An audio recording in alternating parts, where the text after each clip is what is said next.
सबसे ज्यादा पूछे जाने वाला क्वेश्चन है भैया 2 महीने में सिलेबस कैसे करें। मैंने अभी तैयारी शुरू करी है या अभी मेरी ग्रेजुएशन हुई है या मैं पहले किसी और एग्जाम की तैयारी करता था, अब मुझे एसएससी सीजीएल की तैयारी करनी है, अभी नोटिफिकेशन आया तो अभी कैसे सिलेबस करें। देखो सीजीएल का सिलेबस मैं आपको 2 महीने में कंप्लीट करा दूंगा, लेकिन उससे पहले आपको रियलिटी का चेक आपको पता होना चाहिए कि what is actual reality. CGL के सिलेबस को कंप्लीट करने के 2 तरीके हैं।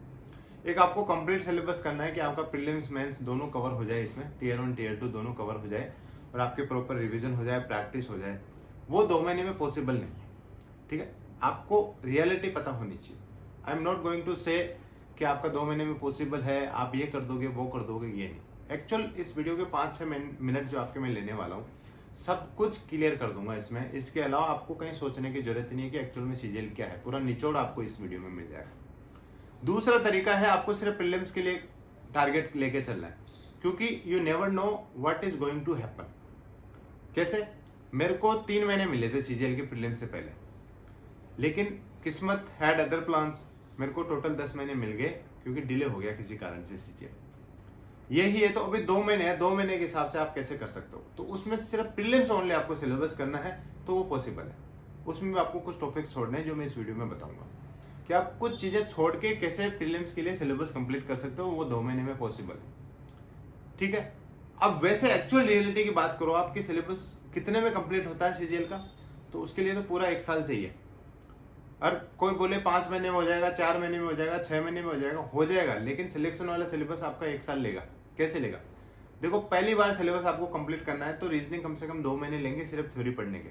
थ्योरी प्लस एक बार थोड़े बहुत क्वेश्चंस तो लगाओगे थ्योरी के साथ। इंग्लिश की ग्रामर लेगी 2 महीने, उसके बाद वोकेब लेगी 3 महीने। और वोकेब की कोई लिमिट नहीं है, आप वोकेब 3000 वर्ड भी पढ़ सकते हो, 5000 भी पढ़ सकते हो, 2000 में काम चल जाएगा आपका।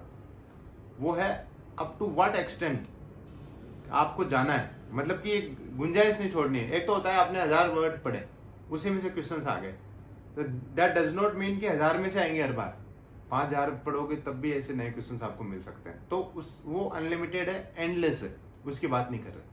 What is feasible, what is possible, what everyone is doing, उसकी बात कर रहे हैं, ठीक है। तीसरी चीज मैथ्स में कम से कम 5 से 6 महीने लगेंगे आपको।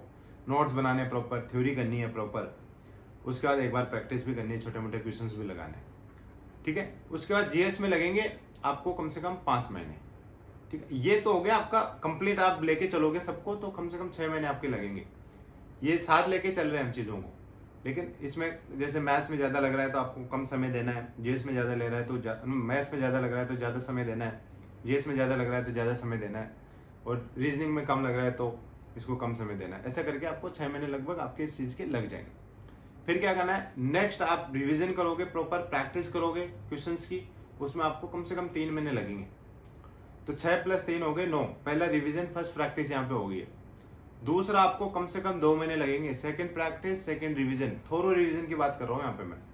तो 9 और 2 11, और लास्ट जो क्विक रिवीजन होगा उसमें आप कम से कम 1 महीना मान के चलो, 15 से 20 दिन तो मान के चलो। ऐसे करके आपके 3 रिवीजन 3 प्रैक्टिस होती है, तब जाके आपको एक कंप्लीट सिलेबस मानता हूँ कि इसके बाद आप तैयारी 100% आप कर सकते हो। इसके बाद आपका सिलेक्शन किसी कारणवश रुक सकता है। आपने थोरोली किया है, कोई शॉर्टकट नहीं अपनाया, कोई मैराथन क्लास नहीं देखी, कोई ये जो बिल्कुल चिंदी चोरी वाली पढ़ाई करवाते हैं वो नहीं करी आपने। प्रॉपर सिलेबस किया है जो एसएससी के एक्चुअल क्वेश्चंस आते हैं लेटेस्ट पैटर्न के हिसाब से, तो वो आपके लगभग 1 साल का समय मैंने आपको बता दिया। अब बात आती है कि भैया ये बताओ आपको तो 2 महीने में क्या करना है, तो उसका भी आपके तरीका है। 2 महीने आपको सिलेबस कैसे करना है, प्रीलिम्स ओरिएंटेड, प्रीलिम्स क्वालिफाई आप कैसे कर सकते हो, ये चीज आप देख लो। सबसे पहले तो आपको कुछ टॉपिक्स छोड़ने हैं, चारों सब्जेक्ट्स में छोड़ने हैं। मैं बता देता हूँ, रीजनिंग को अलावा चारों में छोड़ने हैं, तीनों में छोड़ने हैं। रीजनिंग आप पूरी कर सकते हो। रीजनिंग एक ऐसा सब्जेक्ट है जो आपको सिलेक्शन भी दिलाएगा और स्कोरिंग भी है, कम समय में आप कंप्लीट भी कर सकते हो, तो इसको तो छोड़ने का मतलब मूर्खता होगी। दूसरी चीज, आपको क्विजेस लगाने हैं, मॉक नहीं लगाने। अब जिसका सिलेबस ही कंप्लीट नहीं है तो मॉक कैसे लगाएगा वो? तो आपको क्विजेस लगाने उन्हीं टॉपिक्स के जिनका आप सिलेबस कर रहे हो, बाकी टॉपिक्स को स्किप कर देना। मॉक लगाओगे तो ऐसा लगेगा कि यार ये तो मैंने पढ़ा ही नहीं, ये मॉक में आ रहा है, तो थोड़ा सा डिमोरलाइजिंग हो जाएगा आपके लिए, डिमोटिवेटिंग होगा, तो वो चीज़ आपको छोड़ देनी है। अब मॉक क्विज, सेक्शनल क्विज, ये एक जगह आपको मिल जाएंगे टेक्स्ट बुक पे। यहाँ से तो आपको सेक्शनल क्विज, पीवाईक्यू के क्विज और जो चैप्टर वाइज क्विज है वो लगाना है। अथा है, आपसे 2 महीने में सिलेबस ये कंप्लीट नहीं होंगे। जितने क्यूज सेक्शनल मॉक ये सेक्शनल क्यूज वगैरह दे रखे हैं टेक्स्ट बुक पे, वहां से जाके लगाना। आपको पास लेना है उसका प्रॉपर, मेरा कूपन कोड आप यूज करोगे तो बहुत अच्छा है, 12% आपको ऑफ भी मिलेगा। और वहां से आपको PIQ का कुछ नहीं छोड़ना है, जो चैप्टर हमें करना है और उसको प्रॉपर एनालिसिस करना है। जो टेक्स्ट बुक का जो एनालिसिस है बड़ा सही है, डिटेल्ड सॉल्यूशन के साथ एनालिसिस है, वो आपको करना है। और हमें प्रीलिम्स ओरिएंटेड अपना स्कोर टारगेट लेके चल रहे हैं। जो मैं टॉपिक छुड़वा रहा हूँ उनके आपको मॉक यूज कुछ भी नहीं करना है, उनको छोड़ दिया मतलब छोड़ दिया, मेंस के टाइम हम उनको देखेंगे। उसके बाद बात करते हैं कि कौन से टॉपिक्स आपको छोड़ना है। सबसे पहले रीजनिंग, जैसे कि मैंने बताया रीजनिंग में कुछ नहीं छोड़ना, रीजनिंग अपना कंप्लीट रहेगा। रीजनिंग को आपको पढ़ना है, प्रॉपर सारे टॉपिक्स करने हैं। अपना टारगेट रहे रीजनिंग में 40 के आसपास स्कोर आना, 40 प्लस स्कोर आपका रीजनिंग में आएगा तो प्रीलिम्स में आपके चांसेस बहुत ज्यादा है। ठीक है, मेंस में तो फिर अलग स्ट्रेटजी है, मेंस का अलग गेम है, सब कुछ अलग है। आपका अगर डाउट है सिर्फ प्रीलिम्स कैसे क्वालिफाई करना है वो बता के चलो। दूसरा सब्जेक्ट है इंग्लिश। इंग्लिश में आपको ग्रामर पूरी करनी है, दैट इज फिजिबल। आपको वोकैब पूरी करनी है PYQ, उसमें एंटोसिनो छोड़ सकते हो, 1 वर्ड आपको पूरे करने हैं, इडियम फ्रेजेस आपको पूरी करनी है। ठीक है, एंटोसिनो जितना हो सकते हैं उतने करने हैं। देखो PYQ के अलावा प्रीवियस ईयर की वोकैब के अलावा कोई लिमिट नहीं है, जैसे कि मैंने बताया अथा है, अनलिमिटेड है, एंडलेस है, तो उसको मैं एग्जैक्ट में डिफाइन नहीं कर सकता, इतना टाइम लगेगा आपको। बट PYQ आपको करना है। 100 वर्ड्स पे आप डेली करोगे तो लगभग बहुत अच्छे वर्ड्स आपके हो जाएंगे, 3000 5000 वर्ड्स आपके हो जाएंगे। देखो 3000 वर्ड आप लेके चलते हैं, 100 डेली कर लें, एक महीने में 3000 वर्ड होते हैं, उनको रिवाइज करना। 3000 is more than enough PYQ आप पढ़ोगे तो। ठीक है, उसके बाद comprehension, leave it completely. Cloze test passage जो भी आएगा 5 में से आपके 3 तो आपके सही होंगे, वहां पे आप पढ़ोगे भी तो भी ज्यादा कुछ आप नहीं कर पाओगे, उसमें टाइम वेस्ट नहीं करना है। Newspaper, leave it completely. ये 2 सब्जेक्ट है जिनका ऑलमोस्ट आपको सिलेबस कंप्लीट करना है, सिर्फ कंप्रेंशन छोड़ा है इसमें हमने और न्यू वोकैब छोड़ी है। ठीक है, अब बात करते हैं मैथ्स, जिसमें बहुत कुछ छोड़ना है आपको। मैथ्स को 2 भागों में बांटते हैं, अर्थमेटिक और एडवांस। एडवांस में आपको ज्योमेट्री मेंसुरेशन छोड़ देना, ये टाइम टेकिंग सब्जेक्ट है। आप ट्रिगो और एल्जेब्रा आप अच्छे से कर सकते हैं और ये स्कोरिंग भी यार इजीली हो भी जाते हैं, शॉर्टकट भी लगते हैं उसमें। ज्योमेट्री मेंसुरेशन काफी लंबा है और अभी आप पढ़ने बैठोगे भी तो मुझे लगता है कहीं ना कहीं आपको टाइम कॉम्प्रोमाइज करना पड़ेगा बाकी टॉपिक्स में। अर्थमेटिक में आप छोड़ सकते हो, मिक्सचर एलिगेशन आप छोड़ सकते हो, डिस्काउंट आप छोड़ दो, प्रॉफिट लॉस आप छोड़ दो।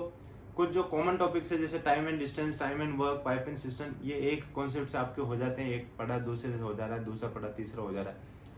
उसके बाद परसेंटेज, CI SI ये सब करना है आपको और एक प्रोबेबिलिटी छोड़नी है। ये 6 टॉपिक मैंने बता दिए, mixture allegations, geometry mensuration, discount, profit loss और प्रोबेबिलिटी। ये 6 टॉपिक आप छोड़ दो, बाकी आपके 14-15 जो टॉपिक है वो अच्छे से आप करो। कुछ क्वेश्चंस लगाने प्रीवियस ईयर लेटेस्ट वाले लगाने आपको, लेटेस्ट वाले लगाने मतलब जहां पे भी मैं क्वेश्चंस लगाने की बात कर रहा हूँ सिर्फ लेटेस्ट PYQ करना है, क्योंकि आपके पास समय नहीं है पुराना करने का और आप बहुत ही सटीक तैयारी करोगे तब सिलेक्शन होगा। ऐसा नहीं है कि मैं जो बता रहा हूँ उसको भी आप नींदों में कर रहे हो, प्रॉपर मेहनत के साथ ये सटीक तैयारी करोगे, प्रीलिम्स आप निकाल दोगे, ये मेरी गारंटी है। मेंस के बाद आपके पास आपकी किस्मत, आपको ज्यादा टाइम भी मिल सकता है, आपकी किस्मत नहीं है तो 2 महीने तो कम से कम आपको मिलेंगे। 2 महीने में कैसे आपको और कवर करना है चीजों को वो आपके हिसाब से सोच लेना। ठीक है, अब उसके बाद बात करते हैं GS में। GS में आपको छोड़ना है हिस्ट्री में एंशिएंट और मेडिवल छोड़ देना। मेडिवल में सिर्फ आप दिल्ली सल्तनत करना और एंशिएंट में आप जैनिज्म बुद्धिज्म करना और कंप्लीटली छोड़ देना। सोचो मत कि बहुत कुछ छुड़वा रहा हूँ, ये छोड़ना पड़ेगा, अदरवाइज आप कवर नहीं कर पाओगे चीजों को। उसके बाद इकोनॉमिक्स कंप्लीटली छोड़ देना है आपको। ठीक है, केमिस्ट्री फिजिक्स आप छोड़ दो, कंप्लीटली छोड़ दो। करना क्या है, बायो करनी है आपको, उसके बाद पॉलिटी करनी है आपको, उसके बाद आपको ज्योग्राफी करनी है और मॉडर्न हिस्ट्री करनी है। ठीक है, ये चीजें करनी है, करंट अफेयर्स आपको करना है, ये GS में करना है और ये टॉपिक्स मैंने बता दिए जो आपको करना है। इसके अलावा देखो कुछ चीजें हैं, जैसे मैंने बताया कि भैया मेरे को ज्योमेट्री मेंसुरेशन बहुत अच्छे से आता है, ठीक है, प्रोबेबिलिटी बहुत अच्छे से आता है, तो उसकी जगह आप कंपनसेट कर लो उस टॉपिक से जो आपको नहीं आता है, या आपको लगता है ये थोड़ा सा डरावना है मेरे लिए, I will not be able to complete it quickly, तो आप वो एडजस्ट कर सकते हो। भैया ने जो बोल दिया वो लकीर नहीं है, बट आप वो इतना सा एडजस्ट करने में आप सक्षम हो तो आप 100%, 101% आप प्रीलिम्स निकाल लोगे, ये मेरी गारंटी है। ठीक है, ज्यादा टाइम वेस्ट नहीं करेंगे आपका। ये वीडियो आपने देखा है तो आपको थोड़ा सा समझ आया होगा कि एक्चुअल में CGL में कितना टाइम लगता है और 2 महीने में आप कितना कितना कर सकते हो। इतना इस वीडियो में, आशा करता हूँ आपको बहुत अच्छा लगा होगा। और आपके कोई डाउट है जिसको आपको लगता है कि आपको एड्रेस करना चाहिए, मेरे को एड्रेस करना चाहिए या आपको पूछना है, तो आप कमेंट बॉक्स में कमेंट करके बताएं, मैं उनका रिप्लाई जरूर कर दूंगा। This is all in this video guys, thank you, thanks for watching.